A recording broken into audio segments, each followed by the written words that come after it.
right, thanks for watching. It's a brand new week of Village Vice. He is Zach Blackerby. I'm Brad Law, and the weekend came and went and wasn't terribly eventful. I think we thought, Zach, going into the weekend that there could be a lot of movement from portal and otherwise, and there just wasn't over the weekend, like from 5 o'clock Friday on through Sunday night. Yeah, after Philip Montgomery and Auburn parted ways. And we expected kind of some guys to commit via the transfer portal. And Brad, there is a chance that happened. Percy, the former Mississippi State tackle that's down to Auburn and Arkansas, he said he was just going to sign with a team. He wasn't going to make an announcement or anything like that. So, I guess there's a chance of something like that happened. I don't know. I'm not hinting at anything. I genuinely don't know, but it is a little weird how slow it was at Auburn. Yeah. Well, and you touched on it. Since our last show, Auburn parted ways with Philip Montgomery, one season at the helm. And were you surprised by this at all? Does it surprise you?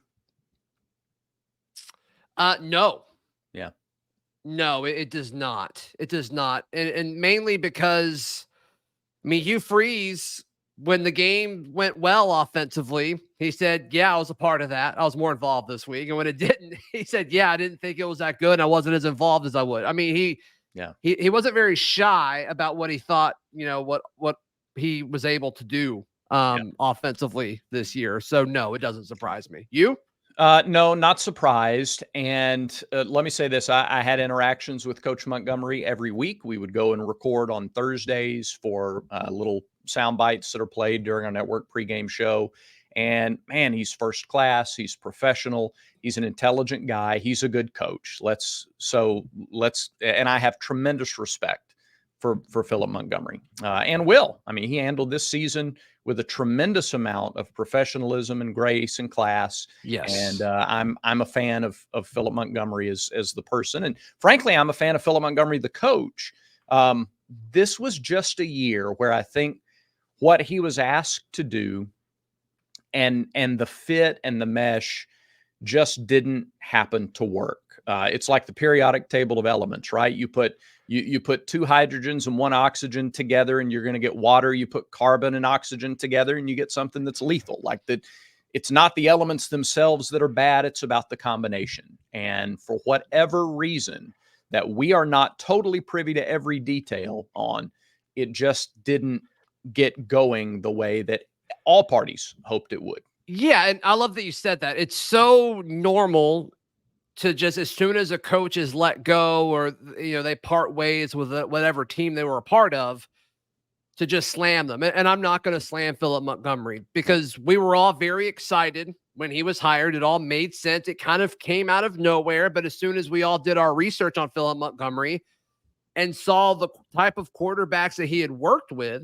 it made a ton of sense. And it just didn't work. It just didn't work. And I got a feeling he'll pop up somewhere else. And I think there's a chance he'll do a solid job there. It just, the fit wasn't there. And that's not super unusual if you're an offensive coach and you go to work for a very well-respected offensive head coach in Hugh Freeze.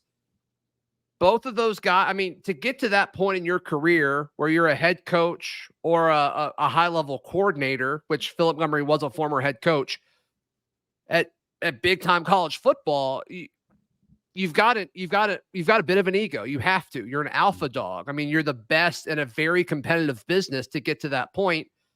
And it just seems like the ideologies between these two, from a scheme standpoint, didn't mesh. And that's okay. That's okay. They moved on, and I think both will be better for it in the long term.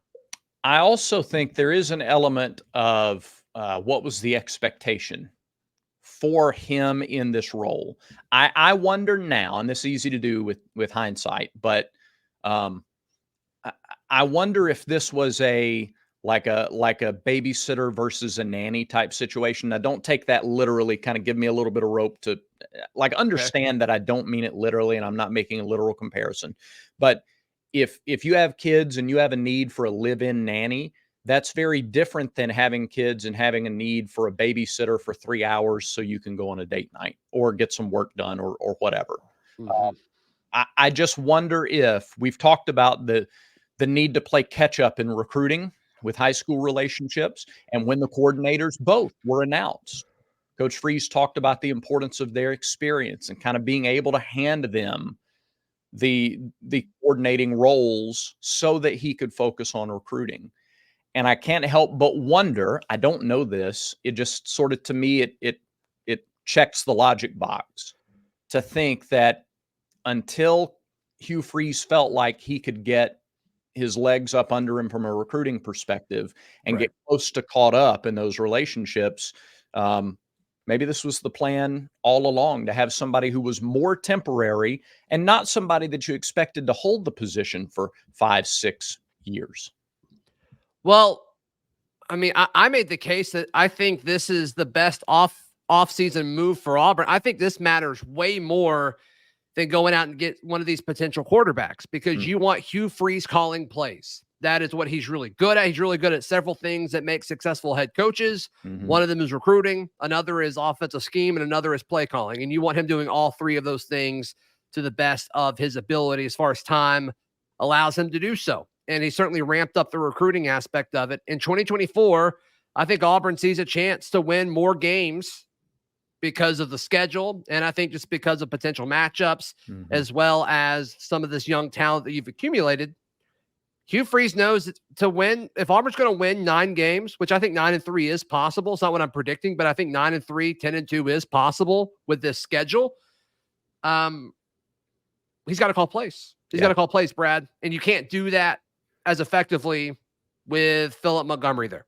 Right, and one of the reasons we expect Auburn to win more games in 24 is due in part to the time that the head coach put into recruiting and bringing in some of the new talent, the improved roster, and that's Right. absolutely a part of it too. And it's easy to do this. It's easy to look ahead, and I don't want to discount or dismiss results from 2023, but at the end of the day, if you win one more game or 2 more games in 23, but you miss out on 1 or 2 of the really big time players that you think are going to contribute for the next 3 years, Mm-hmm. is that worth it? Maybe it depends on the game. Maybe like, well, if we'd beaten Alabama or if we'd beaten, you know, Ole Miss or Georgia, but we think those are games that he was pretty involved in the game plan anyway. That's right. So, That's right. is it worth it to have won one of the other games that you didn't win, but lose out on, a handful of those really significant players? Yeah, and of course we don't know exactly like if that's what would have happened. We don't Right. know that. We don't know if that trade was even necessary or not, but it did seem close with a lot of these guys towards the end there. Mhm. The flips from Florida stand out, and obviously it took every second to keep Perry Thompson in the class. But it's like I'd rather have those guys than some of those wins. But Mhm. Auburn's at a point now where I think they need to be like, well, let's get both Yeah, moving forward, and I think that's why Hugh Freeze made this move. I think so too. You have to run a little faster to catch up, but then once you're there, all right, once you've caught up, now go win the race. And we've And already seen yeah, some of the fruits of this. I mean, go ahead and look at the 2025 class. I mean, they've already got an incredible start there. It's ranked as high as 3rd in the nation. I think 247 has it at 3. I think the others have it a little bit lower, but you look at it, they've already got the 3 best defensive linemen in the state of Alabama. You've already got some offensive linemen that aren't really ranked yet, and you got to think they're going to shoot up the rankings once all of these, national rankings catch up with what coaching staffs are doing. yeah. And you've got Falk coming in, which he's going to be one of the better pass rushers in this class. So there's a chance it could be even better, Brad. And I think this is the new kind of normal as far as what to expect with Mhm. Auburn recruiting, because I can't remember a time Auburn has already had this many guys signed on. They've already got 2 guys in the 2026 class. Yeah. And I mean, Auburn doesn't normally have many more than 2 guys just 1 year out. And so Right. this is the fruits of the labor of this year of playing catch up. This is what it looks like. And now, okay, you're not necessarily at a point where you're treading water. You're still trying to catch up, but the gap isn't crazy Mhm. anymore. And I think that's huge. And that's why he had to make this move. No question. And this is all I'll add to that. And to kind of tie back the first point that we made about being a quiet weekend in terms of the portal. Again, this head coach has made no bones about the fact that he didn't concentrate as much on the portal so that he could focus on the high school guys. I don't think there's only so many hours in a day, so many days in a week.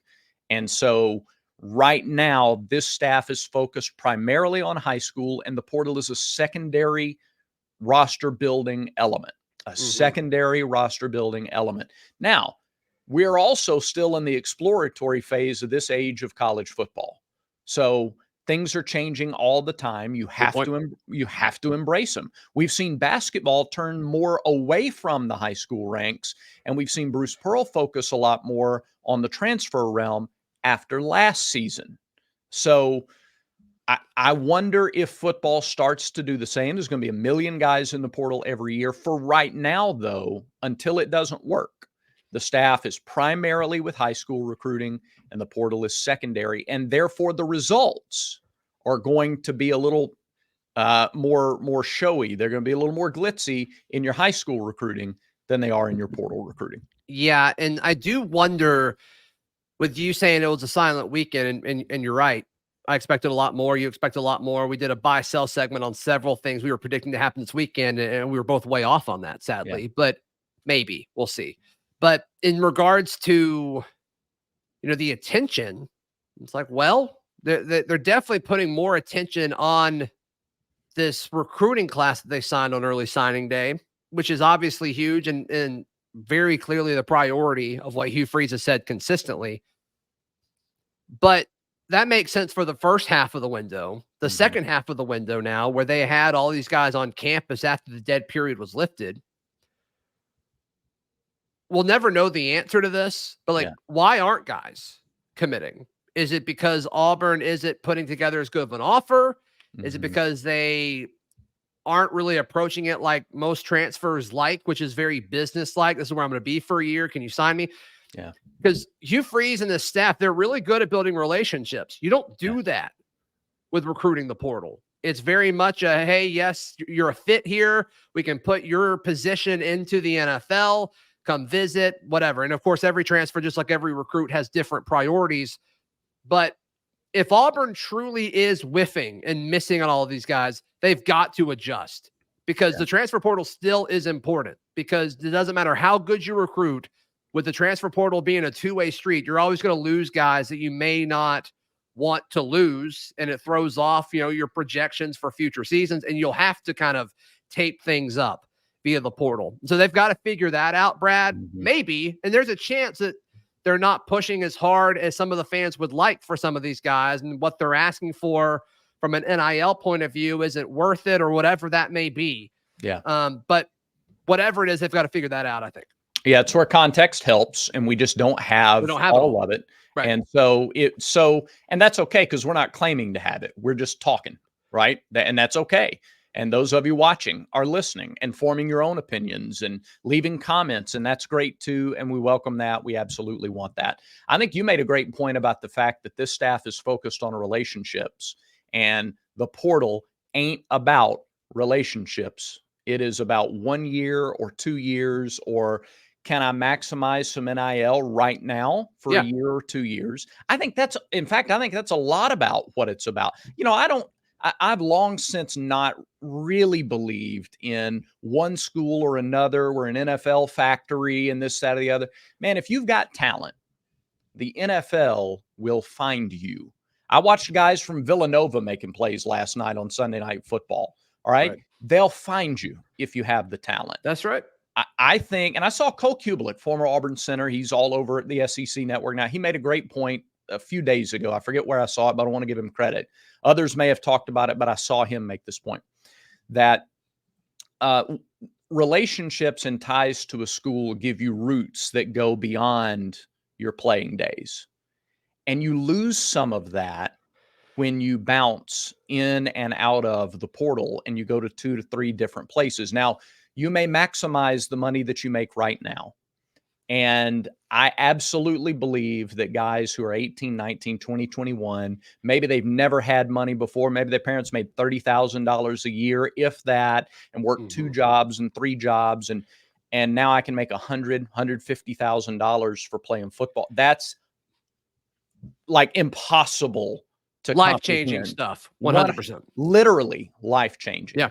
So that's hard to think big picture over that right in front of you. Put yourself in that position. You couldn't turn it down either. But you do lose some of the roots and the connections that can extend for 30, 40, 50 years beyond when you're playing on the field. But that's the world we're in. That's where we are in college football. So you got to adjust. That's right. All right. Hey, we want to tell you about our friends at mybookie.ag. MyBookie is the best place to bet on all of your sports action. And of course, if you're watching this on Monday, shortly after this drops, Washington and Michigan, a 4.5-point favorite. Brad and I will give you our picks on that later. But right now, head over to mybookie.ag, use promo code NEXTROUND, and you will get extra money to play with, extra money to bet with. And so they've got all the parlays, they've got player props, they've got a ton of stuff over at mybookie.ag. Use promo code NEXTROUND. Go check them out. Brad, I don't know if you just saw this, but we got some breaking news here. Okay. Auburn basketball just scored on Arkansas again. Hey, folks, Auburn is good. They are good. This basketball team is good. We've when they came back from Brooklyn, they did what they did on the Brooklyn trip. I kind of raised an eyebrow at that and said, look out. This team could be dangerous. Now, Notre Dame's not going to be a tournament team. St. Bonaventure's probably not a tournament team. But to do what they did in that location and to flex their depth the way they did and their explosiveness, and then especially for that to carry over to Arkansas, at Arkansas, in a rivalry, it's become a big rivalry. Oh, Eric Muss has turned it into a big-time rivalry. And that's as loud a statement as you can make. Auburn's 2-point guards are both in the top 10 in assists. They're both in the top 8 in assist to turnover ratio. Auburn is the only team in the top 5 in the SEC in both scoring offense and scoring defense. I could sit here and list a dozen metrics. But this is a dangerous team, and if you're not yet fully enjoying the ride, come on. It's safe. It's safe. You can get on. You can get on now. Yeah, it's I mean, that was a statement for sure. And we'll learn more if that says beating a team by over 30 points. We'll learn more if that says more about Auburn or more about Arkansas. I think it's going to say more about Arkansas, which is fine. But Auburn, to me right now, there's 3 teams at the top of the SEC, and I think there's a drop-off. I think it's Kentucky, Auburn, and Tennessee. That's the order I would go with right now as well. And then I think there's a big drop-off, and then that next tier is Alabama and Florida, maybe Ole Miss. They didn't look particularly good. A&M. Maybe South Carolina. Maybe. And we picked that game on Friday, but we'll see. We'll see exactly what happens with them moving forward too. So you just mentioned A&M. Auburn takes on A&M tomorrow night, 8:00 tip. Gross 8:00 tips on weeknights should be banned by the SEC, but whatever. It makes some money. Good for them. Yeah. But I mean, another chance for Auburn to make a statement. Yeah, big time. And here's a difference in this game immediately from the Arkansas game. Arkansas did not have an offensive rebound for the first 15 minutes of the game. In their gym, they didn't get an offensive rebound. Auburn dominated the defensive glass. A&M is the opposite type of makeup. A&M leads the conference in offensive rebounds. The top 2 players in the league in offensive rebounds per game both come from Texas A&M. So one of the strengths for Auburn this year has been turning teams over, not turning it over themselves, and not allowing offensive rebounds. So therefore, you get extra possessions. The other team gets fewer possessions. Look at the box scores of all these Auburn games. Auburn's typically got 10 more shots than the other team. So if you make 4 of those, right there, you've got a built-in opportunity for 8 to 10 to 12 more points. And so this is an A&M team that excels at offensive rebounding. They are coming off their second lowest scoring output of the season, a surprise loss at home to LSU Saturday night. The only time they scored fewer points than that was in a game against Virginia, which is notorious for holding people down. So the challenge for Auburn, keep A&M off the glass and, continue to affect their shots as they've been good at doing all year. All right, we're going to drop a few minutes of national championship preview in just a moment here on Village Vice. But Brad, give the people what they want. Manscaped is what you want. Can I talk to our fantasy football champs or fantasy football chumps here for a moment? Did you win your league? No. You didn't win your league? No, Did you come in almost last place. It wasn't last, but I was closer to last than first. Well, if you're not first, you're last. Then I was last. Okay, good. Well, look, it's time to shave off the didn't make the cut playoff beard. All right. No more hiding behind the facial hair. You got to embrace the clean slate with Manscaped's Beard Hedger. Nothing should be as unruly as those failed trade strategies, is what I'm trying to say. Failed trade strategies. There it is. Just embrace the victory and join the 10 million men who trust Manscaped with this special offer. Go to manscaped.com, use the code VICE. You will get 20% off and free shipping. This Beard Hedger, Zach, is a cordless trimmer. It has one guard with 20 different lengths, and it's waterproof. So no more drawers full of 20 different guards. Shower, shave as much as your heart desires. Go to manscaped.com, use promo code VICE to get 20% off and free shipping. All right, Brad. Washington and Michigan squaring off. We mentioned it that mybookie.ag has Michigan as a 4.5-point favorite. I think that makes sense. It seemed early on there's a lot of energy towards Michigan, but as the week and the game has gotten closer, there's more excitement about Washington's offense. And it's interesting, both of these teams have either been said, okay, well, Michigan's never seen anybody like Penn State yet. They haven't played anybody like Ohio State yet. Oh, well, they haven't played anybody like Alabama yet. They keep winning. Yeah. And then Washington on the other side, well, they can't beat Oregon. Okay. Well, they can't beat Oregon State. Okay. Well, they can't beat Oregon again. Okay. Oh, well, they can't beat Texas.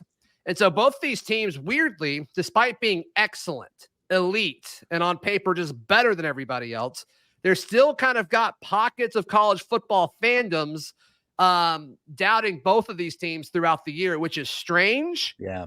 But because I think these are the two best teams in college football. But that's kind of the storyline I've picked up over the course of the week. I do too. And let me ask, would it be that way if either of these teams played in the SEC? If they had this record and they played in the SEC, there wouldn't be the second guessing, would there? I'm with you. Right. You'd add 6 points to the line for either side. If just conference affiliation alone, I think means that much. Michigan, ground attack, 6 NFL offensive linemen. They're just going to pound you. Blake Corum, most underappreciated running back in college football, perhaps. Yes, sure. Going to grind. They would have beaten Alabama by close to double digits if they hadn't had to return punts. You know, special teams cost them tremendously in that game. Dominant team. Washington, best passing offense in college football.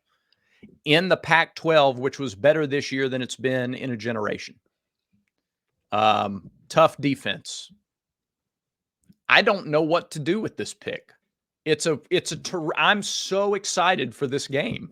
It's a tremendously compelling game.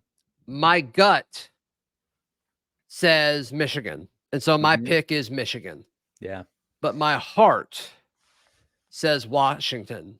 And this Washington team, it feels like a special run. Like it feels like 2019 LSU to me.